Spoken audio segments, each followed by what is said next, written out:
Students unit 3 session 1 এর কিছু important questions আমরা ডিসকাস করব এখন। তো ইউনিট 3 সেশন 1 এর হেডিং যেটা আছে দেখো, integrated pest and disease management in vegetable crops. তো integrated pest and disease management সম্পর্কে আমি অলরেডি তোমরা ক্লাসের মধ্যে পড়াইছি বা প্র্যাকটিক্যাল ক্লাসের মধ্যেও আমরা অনেক সময় আইডেন্টিফাই করছি যে কোনগুলো কি পেস্ট বা ডিজিজ, ঠিক আছে। তো ওগুলো আমি তোমরা হোমওয়ার্কও দিছিলাম যে তোমরা আশেপাশের ফিল্ডে যদি তোমরা বাড়ির আশেপাশে যদি কোনো মানে ফিল্ড যদি থাকে তাহলে এখানে গিয়ে আইডেন্টিফাই করার লাগে অ্যান্ড ডিজিজ স্যাম্পল কালেকশন করার লাগে, ঠিক আছে। তো আমরা এখান থেকে দেখবো যে কোন কোন পেস্ট অ্যান্ড ডিজিজ আমরা ভেজিটেবল ক্রপসের মানে ক্ষতি সাধন করে, ঠিক আছে। তো দেখো, প্রথমে ইন্ট্রোডাকশন দিয়েছে তোমাদের। তো ইন্ট্রোডাকশনের মধ্যে তোমরা যে পার্সেন্টেজগুলো দেওয়া আছে সেগুলো একটু দেখে যাবে, ঠিক আছে। যেমন ইন্ডিয়াতে কি বলেছে যে up to 50 to 80% yield loss of vegetable crops incurs due to various diseases। তাহলে ডিজিজের জন্য আমাদের 50 to 80% yield loss হয়।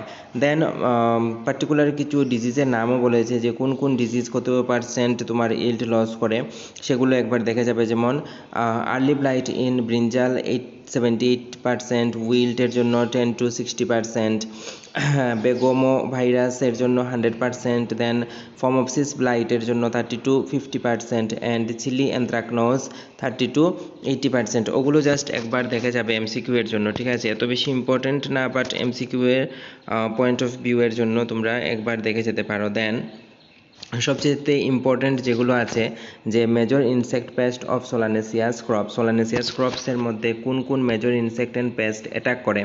তো তোমাদের আমি যখন ক্লাসের মধ্যে পড়াই তখনও বলেছিলাম যে খাতার মধ্যে তোমরা কি করবে, সাপোজ মনে করো কয়েকটা এভাবে কলাম বানিয়ে তোমরা একটার মধ্যে সাপোজ মনে করো ক্রপসের নাম লিখবে, তারপরে কোন ইনসেক্টটা অ্যাটাক করতেছে সেটার নাম, তারপরে এটার সাইন্টিফিক নেম, দেন এটার কোন স্টেজে অ্যাটাক করে সেটা, দেন তোমরা আইডেন্টিফিকেশন মার্কস, কোন কোন মানে আইডেন্টিফিকেশন মার্কস দেখে তোমরা বুঝবে যে এই মানে ইনসেক্টটাই অ্যাটাক করেছে, and then last control measure.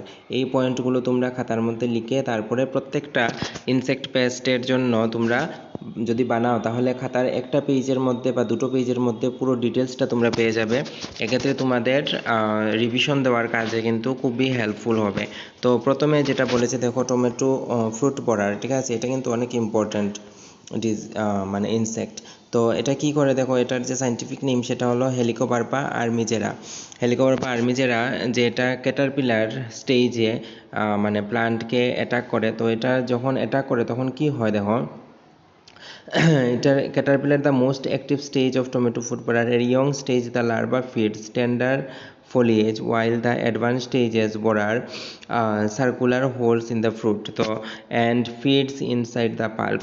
তো এটা কি করে, যখন ইয়ং স্টেজে থাকবে তখন এটা টেন্ডার ফোলিয়েজ যেগুলো আছে সেগুলোকে অ্যাটাক করবে, অ্যান্ড দেন যখন এটা অ্যাডভান্স স্টেজে একটু বড় যখন হয়ে যায় তখন এটা কি করবে, আমাদের যে ফ্রুটস আছে যে ফ্রুটসের মধ্যে এরকম সার্কুলার পেচেস অনেক সময় দেখা যায়, আর ফিটস ইনসাইড দ্য পাল্প, আর পাল্পের ভিতরে চলে যাবে।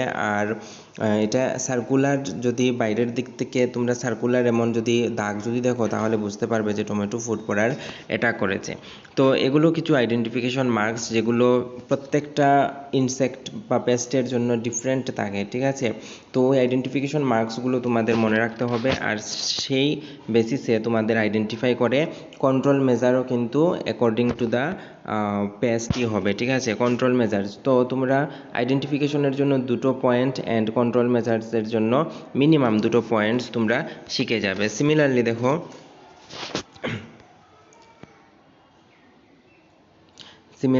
তোমরা যদি মুভ করো কন্ট্রোল মেজার্সের মধ্যে কিছু কিছু শর্ট কোয়েশনস কিন্তু থাকে যে কোন কোন ডোজ কোন দিতে হয়, কতটুকু দিতে হয় ওগুলো একটু দেখবে। যেমন এই যে যেমন নবালুরন 10 EC 1.5 ml per liter or Quinapsos 25 EC 2 ml 40 SP, এগুলো একবার জাস্ট দেখে যাবে, ঠিক আছে।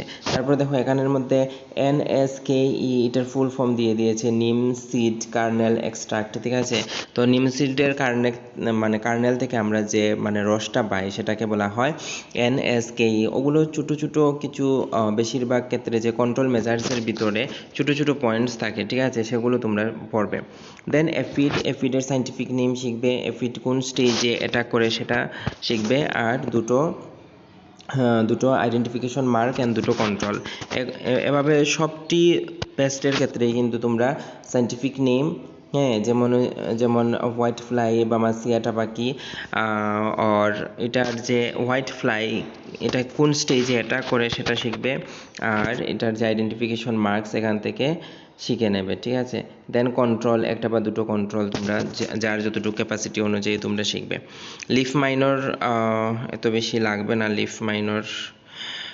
লিফ হপারটা তোমরা শিখতে পারো, লিফ হপারটা ইম্পর্টেন্ট আছে। লিফ হপার অর জাস্ট এটার সাইন্টিফিক নেমটাও তোমরা ভালোভাবে শিখবে, সাইন্টিফিক নেমগুলো লিখে লিখে শিখবে, তো তাহলে কি হবে, স্পেলিং মিস্টেকটা কম হবে। কন্ট্রোল মেজার্স আমি আর রিপিট করছি না, সবটি পেস্টের কন্ট্রোল মেজার্স দুটো বা তিনটে কন্ট্রোল মেজার্স তোমরা শিখবে। শুট অ্যান্ড ফ্রুট ভরারও ইম্পর্টেন্ট, ঠিক আছে, শুট অ্যান্ড ফ্রুট ভরার কোন স্টেজে অ্যাটাক করে সেটা তোমরা দেখবে। অ্যান্ড দেন চিলি অ্যান্ড ক্যাপসিকামের মধ্যে দেখো কোন কোন ডিজিজ অ্যাটাক করে, থ্রিপস আসবে চিলি অ্যান্ড ক্যাপসিকামের মধ্যে। অ্যান্ড দেন মাইটস অ্যাটাক করে, ঠিক আছে, মাইটস এটা করে, বিভিন্ন ধরনের মাইটস থাকে, একটা বা দুটো নাম তোমাদের যেহেতু স্টার্টিংয়ে এতগুলো নাম শিখতে হবে না, আমি পার্সোনালি ফিল করি না এতগুলো নাম শেখার জন্য, একটা বা দুটো নাম তোমরা শিখে যাবে। দেন গ্রিন পিচ এফিড, ঠিক আছে, ছোটো ছোটো নামগুলো তোমরা শিখবে সুবিধার জন্য। দেন কন্ট্রোল মেজার্সগুলো তোমরা দেখবে। তারপরে দেখো সবচেয়ে বেস্ট পয়েন্ট হলো যে যেটাই তোমরা পেস্ট বা ইনসেক্ট পড়ো না কেন, বা পরে চ্যাপ্টারে তোমাদের ডিজিজেরও আছে, তো যে কোনো পেস্ট যখন তোমরা পড়বে গুগলে সার্চ করে পড়বে তাহলে আইডেন্টিফাই করতে সহজ হবে। তোমাদের অনেকেই গ্রামে থাকো বা আশেপাশে তোমার কৃষিকাজ দেখে থাকো, সেখানেও দেখবে যে এমনভাবে অনেক সময় অ্যাটাক করে থাকে, ঠিক আছে। তো ওগুলো আইডেন্টিফাই করতে তোমাদের সুবিধা হবে। শুধুমাত্র যে আমি থিওরিটিক্যালি পড়ে যাব সেটা না, প্র্যাকটিক্যাল নলেজটাও কিন্তু খুব বেশি জরুরি in case of agriculture. So তোমরা যদি এগুলো দেখো, আমি কনক্লুশন যদি করি তাহলে যতগুলো ইনসেক্ট পেস্টের নাম দেওয়া আছে সবগুলোর নাম শিখবে, ঠিক আছে। দেন সাইন্টিফিক নেম শিখবে, দেন ওগুলো কোন স্টেজে অ্যাটাক করে সেটা শিখবে, দেন আইডেন্টিফিকেশন শিখবে দুটো, ঠিক আছে, অ্যান্ড কন্ট্রোল দুটো, ঠিক আছে। তাহলে এটা যদি তোমরা খাতার মধ্যে প্রথমে লিখে তারপরে যদি শেখার চেষ্টা করো, দেখবেন তো বেশি না 10 মিনিটের ভিতরেই তোমাদের রিভিশন হয়ে যাবে, ঠিক আছে। প্রথমে লিখো তারপরে শিখো। আমি বারবার বলছি, তোমাদের যখন ক্লাসের মধ্যে আমি পড়িয়েছিলাম তখনও বলেছি যে এই কিছু কিছু জিনিস আছে যেগুলো নিজের নোট বানাতে হয়, শুধুমাত্র টোটালি আমি বইয়ের উপরে ডিপেন্ড করে থাকবো বা টিচারের উপরে ডিপেন্ড করে থাকবো তা না, কিছু কিছু জিনিস আছে যেগুলো নিজে একটু স্মার্টলি কাজ করে তারপরে শিখতে হয়, তো ওগুলো মাথার মধ্যে রাখবে।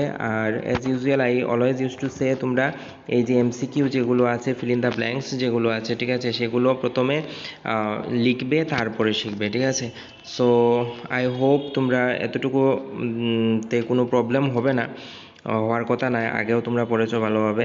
তো যদি তবুও কোনো প্রবলেম হয় কমেন্টে বলবে, বা আমাকে ফোন করে বা হোয়াটসঅ্যাপে মেসেজ করেও তোমরা জিজ্ঞেস করতে পারো, ঠিক আছে। Thank you so much for watching.